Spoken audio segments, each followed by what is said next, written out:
ನಮಸ್ಕಾರ. ಪ್ರಜಾರಾಜ್ಯ ಕನ್ನಡ ನ್ಯೂಸ್ಗೆ ಸ್ವಾಗತ. ನಾನು ರಾಮಗೌಡ ಪಾಟೀಲ್.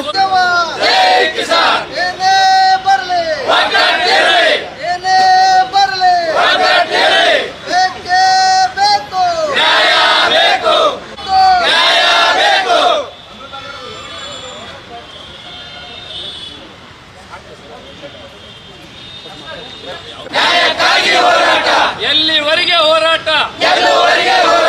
ಬೋಲೋ ಭಾರತ್ ಮಾತಾ ಕಿ ಭಾರತೀಯ ಕೃಷಿಕ ಸಮಾಜಕ್ಕೆ, ಭಾರತೀಯ ಕೃಷಿಕ ಸಮಾಜ ಸಂಘಟನೆಗೆ, ಭಾರತೀಯ ಕೃಷಿಕ ಸಮಾಜ ಸಂಘಟನೆಗೆ. ರಾಜ್ಯದಲ್ಲಿ ತಾವು ನೋಡ್ತಾ ಇರಬಹುದು, ಈಗ ಸುಮಾರು ಕಬ್ಬಿನ ಬಾಕಿ ಇನ್ನೂ 4 ತಿಂಗಳಾದರೂ ಕೂಡ 3,700 ಕೋಟಿಯಷ್ಟು ರೈತರಿಗೆ ಕೊಡಬೇಕಾದಂತ ಬಾಕಿ ಉಳಿದಿದೆ.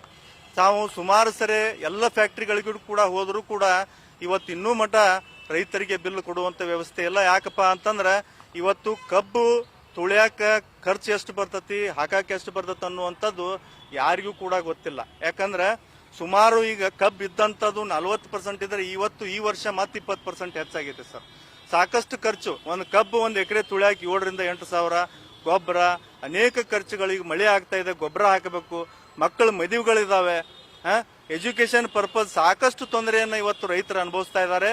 ಯಾವುದನ್ನು ಕೂಡ ಜಿಲ್ಲಾಡಳಿತ ಆಗಿರ್ಬೋದು, ನಮ್ಮ ಶುಗರ್ ಕೇನ್ ಕಮಿಷನರ್ ಆಗಿರ್ಬೋದು, ಸಕ್ಕರೆ ಸಚಿವರಾಗಿರ್ಬೋದು, ಯಾರು ಕೂಡ ಗೊತ್ತಿ ಏನು ಕಿವಿ ಕೇಳದ ರೀತಿಯಲ್ಲಿ ಕೂತಿದ್ದಾರೆ. ಎಲ್ಲ ಸಕ್ಕರೆಯನ್ನು ಕೂಡ ಮಾರಿದ್ದಾರೆ ಸರ್ ಫ್ಯಾಕ್ಟರಿ ಅವರು. ಸುಮಾರು ಫ್ಯಾಕ್ಟರಿಗೆ ನಾವು ಅಡ್ಡಾಡಿ ಬಂದಿದ್ದೇವೆ. ಸಕ್ಕರೆ ಮಾರ್ಕೊಂಡು ಸಾಲ ಹರ್ಕೊಂತ ಇದ್ದಾರೆ ಹೊರತಾಗಿ ಕಬ್ಬಿನ ಬಿಲ್ ಅನ್ನು ಹಾಕ್ತಾ ಇಲ್ಲ. ತಮಗೆ ಎಚ್ಚರಿಕೆಯನ್ನ ಕೊಡ್ತಾ ಇದ್ದೇವೆ ನಾವು. ತಾವು ಇದೇ ರೀತಿ ಮುಂದುವರೆದ್ರೆ ಕಬ್ಬಿನ ಫ್ಯಾಕ್ಟರಿಗಳನ್ನು ಮುಚ್ಚಬೇಕಾಗತ್ತೆ. ಯಾಕಂದ್ರೆ ತಾವು ಅರ್ಥ ಮಾಡ್ಕೋಬೇಕು, ಇವತ್ತು ರೈತರು ಸಂಕಷ್ಟದಲ್ಲಿದ್ದಾಗ ರೈತರು ಸುಸೈಡ್ ಮಾಡ್ಕೊಂತ ಪರಿಸ್ಥಿತಿ ಬಂದಿದೆ. ತಾವು ಎಚ್ಚೆತ್ತುಕೊಂಡು ರಾಜ್ಯ ಸರ್ಕಾರ ಆಗಿರ್ಬೋದು, ಜಿಲ್ಲಾಡಳಿತ ಆಗಿರ್ಬೋದು, ಶುಗರ್ ಕೇನ್ ಕಮಿಷನರ್ ಆಗಿರ್ಬೋದು, ಇಮಿಡಿಯೇಟ್ ಆಗಿ ಸಕ್ಕರೆ ಬಿಲ್ ಅನ್ನು ಹಾಕಲಿ. 1 ವಾರ ಗಡುವನ್ನು ತಗೊಂಡಿದ್ರು, 1 ವಾರ ಅಲ್ಲಿ 15 ದಿವಸ ಆದ್ರೂ ಕೂಡ ಇನ್ನೂ ಹಾಕಿಲ್ಲ. ಇದೇ ರೀತಿ ಮುಂದುವರೆದ್ರೆ ಇಡೀ ರಾಜ್ಯಾದ್ಯಂತ ಹಳ್ಳಿಗಳಿಂದ ರೈತರು ಬಂದು ಜಿಲ್ಲಾಧಿಕಾರಿಗಳ ಆಫೀಸು ಮತ್ತು ನಮ್ಮ ಶುಗರ್ ಕೇನ್ ಕಮಿಷನರ್ ಆಫೀಸ್ ಅನ್ನ ಬಂದ್ ಮಾಡಬೇಕಾಗ್ತದೆ ಅಂತೇಳಿ ತಮ್ಮ ಮುಖಾಂತರ ಎಚ್ಚರಿಕೆಯನ್ನ ಕೊಡ್ತಾ ಇದ್ದೇವೆ. ಸುಮಾರು ಎಲ್ಲ ಫ್ಯಾಕ್ಟರಿ ಉಳಿದಾವ ಸರ್. ಒಂದ್ ಅರ್ಧ ಹಾಕಿದ್ದಾರೆ. ಈಗ ನಾವು ಒಂದು ಸೋಮೇಶ್ವರ ಸಕ್ಕರೆ ಕಾರ್ಖಾನೆ ಅಂತ ಹೇಳ್ತೇನೆ ನಿಮಗೆ. 2,18,000 ಕಬ್ಬು ನುಡಿಸಿದಾರೆ ಸರ್. ಅದರಲ್ಲಿ 1,06,000 ಟನ್ನಿಂದ ಹಾಕಿದ್ದಾರೆ. 1,12,000 ಟನ್ನಿಂದ ಬಾಕಿ ಇದೆ ಸರ್. ಸುಮಾರು 37 ಕೋಟಿ ಬಾಕಿ ಐತೆ ಸರ್. ಅದೊಂದ ಫ್ಯಾಕ್ಟರಿ, ಒಂದು ಸಣ್ಣ ಫ್ಯಾಕ್ಟರಿ ಹೇಳತ್ತೇನೆ ನಾನು ನಿಮಗೆ. ಇದೇ ರೀತಿ ಎಲ್ಲ ಫ್ಯಾಕ್ಟರಿಯಲ್ಲಿ ಸರ್ ಅರ್ಧಕ್ಕೆ ಹೆಚ್ಚು ಉಳಿದಿದ್ದಾವ ಸರ್ ಬಿಲ್. 3,700 ಕೋಟಿ ಬಾಕಿ ಐತೆ ಸರ್ ರಾಜ್ಯಾದ್ಯಂತ ಟೋಟಲ್. ನಾಳೆ ನಾಡ್ದ ಆಗ್ತಾವಂತಾರ ಸರ್. ಈ DC ಅವರಿಗೂ ಕೂಡ ಮನವಿ ಮಾಡಿದ್ರು ಕೂಡ ಇವರು ನಾನು ಹೇಳ್ತೇನಂತಾರ, ಕಮಿಷನರ್ ಮಾತಾಡಿದ್ರು ಅವರು ಹೇಳ್ತಾವಂತಾರ ಸರ್. 1 ವಾರ ಗಡುವು ತಗೊಂಡಿದ್ರು, ತಮಗಾದ್ರೂ ಗೊತ್ತಿದ್ದ ವಿಷಯ ಐತಿ. 1 ವಾರ ಅಲ್ಲಿ 15 ದಿವಸ ಆದ್ರೂ 10 ದಿವಸ ಆದ್ ಸರ್, ಇನ್ನೂ ಮಠ ಯಾರು ಹಾಕಿಲ್ಲ. ಮುಂದಿನ ನಡೆ ಅದ ಹೇಳ್ತಾ ಇದೇವಲ್ಲ ಸರ್. ತಾವು ಇದೇ ರೀತಿ ಮುಂದುವರೆದ್ರೆ ಉಗ್ರವಾದ ಹೋರಾಟವನ್ನ ನಾವು ಶುಗರ್ ಕೇನ್ ಕಮಿಷನರ್ ಆಫೀಸ್ಗೆ ಹಾಕಬೇಕಂತೇಳಿ ತಮ್ಮ ಮುಖಾಂತರ. ಅದೆಲ್ಲ 90 ಕೋಟಿ ಬಂದಿದೆ ಸರ್. ಅದ 50 ರೂಪಾಯಿದಂತ ಹಾಕಿದಾರ. ಅದನ್ನ 14 ದಿವಸದ ಒಳಗಾಗಿ ಕಬ್ಬಿನ ಬಿಲ್ ಅನ್ನ ಹಾಕಬೇಕು. ಇಲ್ಲ ಇದ್ರೆ ಇಂಟ್ರೆಸ್ಟ್ ಹಾಕಿ ಅದು ಎಷ್ಟು ದಿವಸ ಆಗಿರ್ತತಿ ಅದ್ರ ಬಡ್ಡಿ ಸಹಿತ ಹಾಕಬೇಕಂತೇಳಿ ಸರ್ಕಾರ ಆದೇಶ ಮಾಡಿದೆ ಸರ್. 4 ತಿಂಗಳಾಯ್ತು ಸರ್ ಕಬ್ಬು ಕಳಿಸಿ ರೈತರ.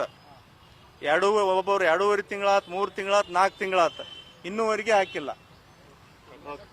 ಮಾಂತೇಶ್ ಕಮತ್ ಅಂತ ಹೇಳಿ ಸರ್.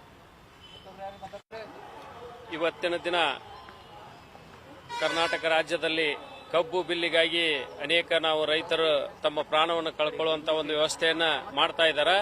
ಯಾಕಂತಂದ್ರೆ ಅರ್ಧ ಬಿಲ್ ಕೊಡುದು, ಅರ್ಧ ಬಿಲ್ ಹಂಗ ಏನೋ ಒಂದು ಹರಕೆ ಸುದ್ದಿ ಹೇಳ್ಕೊಂತ ನಮ್ಮ ರೈತರನ್ನ ಮುಂದೂಡ್ತಾ ಇದ್ದಾರೆ ಬಿಲ್. ಈಗ ಅನೇಕ ನಮ್ಮ ರಾಜ್ಯಾಧ್ಯಕ್ಷರ ಮಾಂತೇಶ್ ಸರ್ ಅವರು ಹೇಳಿದ ಪ್ರಕಾರ ಮುಂದೂಡ್ಕೊಂತ ಹೊಂಟಾರ. ಹಿಂಗಾಗಿ ರೈತರ ಆತ್ಮಹತ್ಯೆ ಮಾಡಿಕೊಳ್ಳುವಂತ ಒಂದು ವ್ಯವಸ್ಥೆಗೆ ಬಂದೇವು ನಾವು. ಯಾಕಂದ್ರೆ ಈಗ ಸಕಲಾದ ಒಂದು ವ್ಯವಸ್ಥೆ ಕಬ್ಬು ಕಳಿಸಿ 4 ತಿಂಗಳಾದ್ರೂ ಇವತ್ತು ಯಾವುದೂ ಬಿಲ್ ಕೊಡುವಂತ ವ್ಯವಸ್ಥೆ ಮಾಡ್ತಾ ಇಲ್ಲ.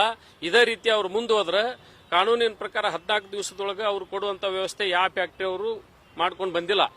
ಆ ಕಾರಣದಿಂದ ಅವರು ಏನಾರ ಎಚ್ಚೆತ್ತುಕೊಂಡು ಸರ್ಕಾರ ಇರ್ಬೋದು, ಅಧಿಕಾರಿಗಳಿರ್ಬೋದು, ಫ್ಯಾಕ್ಟರಿ ಮಾಲೀಕರು ಇರ್ಬೋದು, ಈ ರೈತರ ಒಂದು ವ್ಯವಸ್ಥೆಗೆ ಅವರು ಎಚ್ಚೆತ್ತುಕೊಳ್ಳದೆ ಹೋದ್ರೆ ಮುಂದಿನ ದಿನಮಾನದೊಳಗೆ ನಾವು ಉಗ್ರ ಹೋರಾಟವನ್ನು ಮಾಡಿ ನಾವು ಏನು ನ್ಯಾಯ ಸಿಗುವವರೆಗೂ ಹೋರಾಟ ಮಾಡುವಂತ ವ್ಯವಸ್ಥೆಯನ್ನು ಈ ಬೆಳಗಾವದೊಳಗೆ ಮಾಡ್ತೀವಿ. ಅಲ್ಲ, ಸರ್ಕಾರದ ನಿಯಮಾವಳಿ ಪ್ರಕಾರ ಅವ್ರೆಲ್ಲಾ ಮಾಡ್ಬೇಕು. ಆದ್ರೆ ನಮ್ಮ ರೊಕ್ಕ ನಮಗ್ ಕೊಟ್ರೆ ಸಾಕು. ಮತ್ತೆ ಅವ್ರು ಏನೋ ಹೋರಾಟ ಮಾಡೇ ನಾವು ರೊಕ್ಕ ತಗೊಳ್ಳೋದಾದ್ರೆ ಆ ಕಾನೂನಿನ ಪ್ರಕಾರ ನಾವು ಬಡ್ಡಿ ಸಮೇತ ವಸೂಲಿ ಮಾಡುವಂತ ವ್ಯವಸ್ಥೆಯನ್ನು ನಾವು ಮುಂದಿನ ದಿನಮಾನದೊಳಗೆ ಮಾಡೇ ಮಾಡ್ತೀವಿ. ಮುದುಕಣ್ಣ ಕಂಕಳಿ.